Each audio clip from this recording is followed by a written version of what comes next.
Bem com vocês? Então vamos aí a mais uma aula. Nós vamos falar sobre Kant. Então veja bem, a luta de classe. A história de toda a sociedade até os nossos dias nada mais é de que a história da luta de classes, né, do pensador Karl Marx.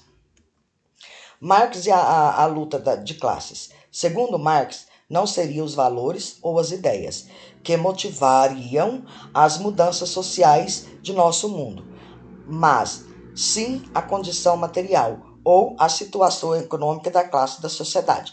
Então, para ele, não seria os valores ou as ideias que motivaram essas mudanças sociais em nosso mundo, que a condição material ou a situação econômica das classes da sociedade.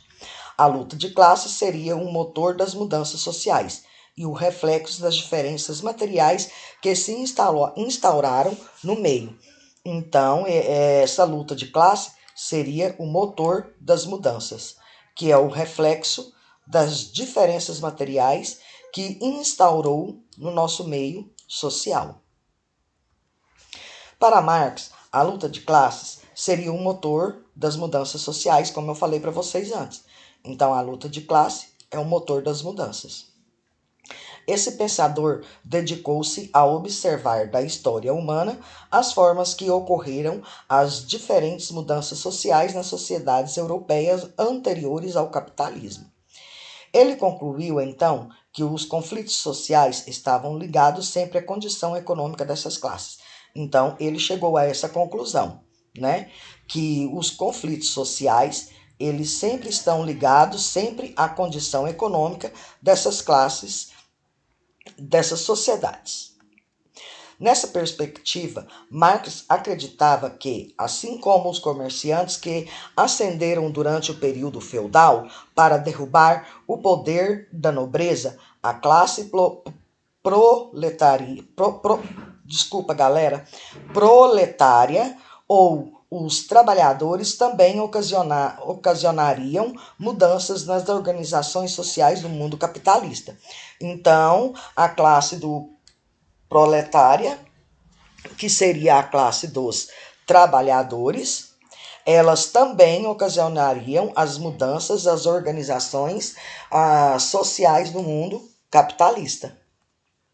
Uma revolução onde a classe do proletariado era mundial e não local. E, para isso, deveriam derrubar a burguesia do poder por meio daquele ato. Então, com isso, essa revolução, que vem do proletariado, ela é mundial e ela não é local.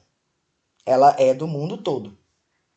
Uma definição: luta de classes com a força motriz da história humana, o combustível da mudança no mundo social.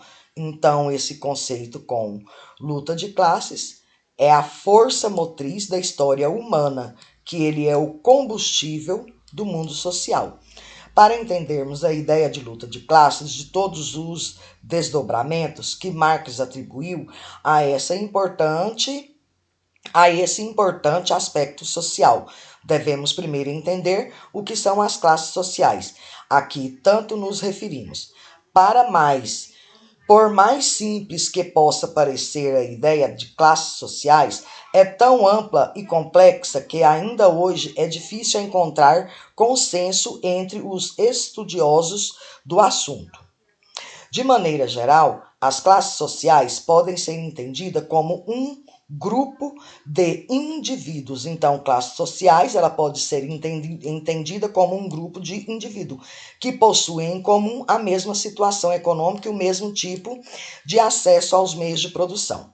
Esses meios de produção estão relacionados com as formas de produção dos bens de consumo que existe em uma sociedade, ou seja, fábricas de grande porções de terras dedicadas à obtenção das matérias-primas para a produção de bens industrializados.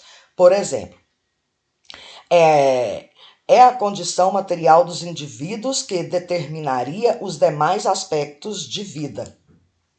A importância dada por Marx a esse quesito justificar-se-ia, segundo a sua teoria, pelo impacto que a situação econômica de um sujeito tem em sua trajetória de formação.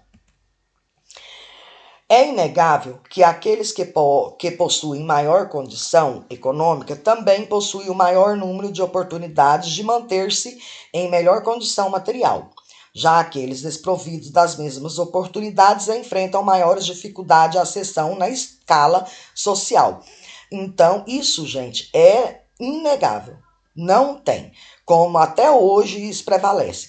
Quem tem maior condição econômica, né, tem melhor condição e oportunidade de sair bem, de desenvolver bem no seu ramo.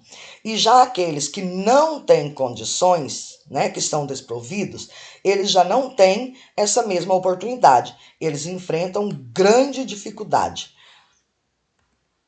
Marx refere-se a essa condição do mundo social humano como uma concepção materialista da história. Então, ele dá, né, essa visão dele, que é uma concepção materialista da história.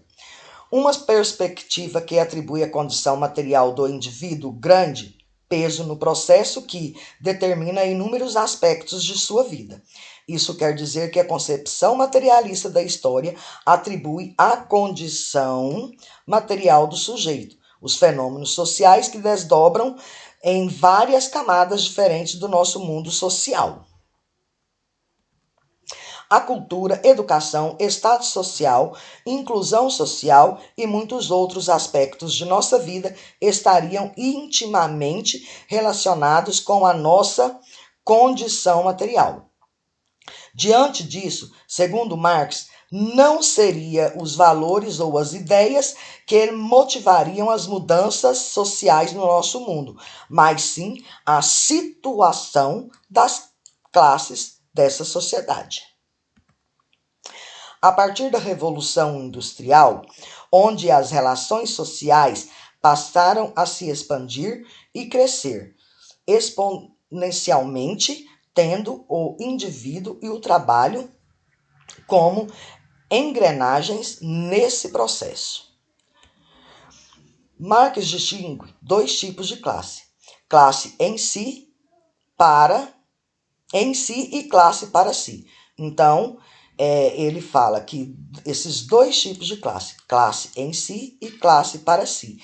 A primeira seria constituída de grupos de pessoas que compartilham a mesma situação. Então, classe em si seriam aquelas pessoas que fazem parte do mesmo grupo, que têm a sua mesma condição social igual.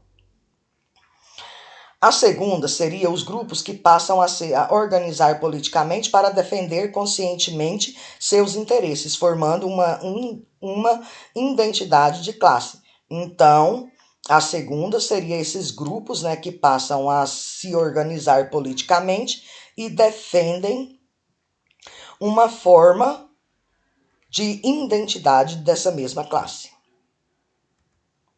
As condições econômicas transformam primeiro a nossa população do país em trabalhadores.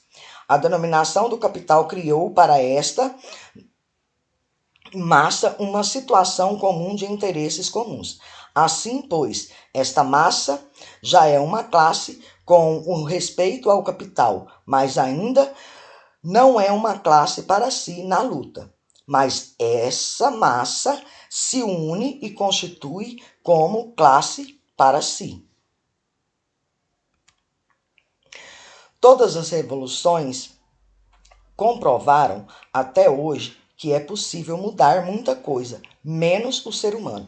Então, ele tem essa visão, que todas as revoluções, elas mudam, elas passam até hoje, mas a única coisa que não é possível mudar é o ser humano.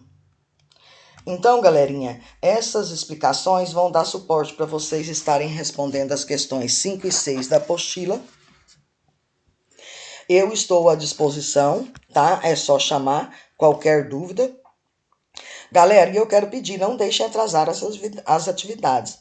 Façam, coloquem em dias, porque senão vai prejudicar vocês. Então, até mais e muito obrigado.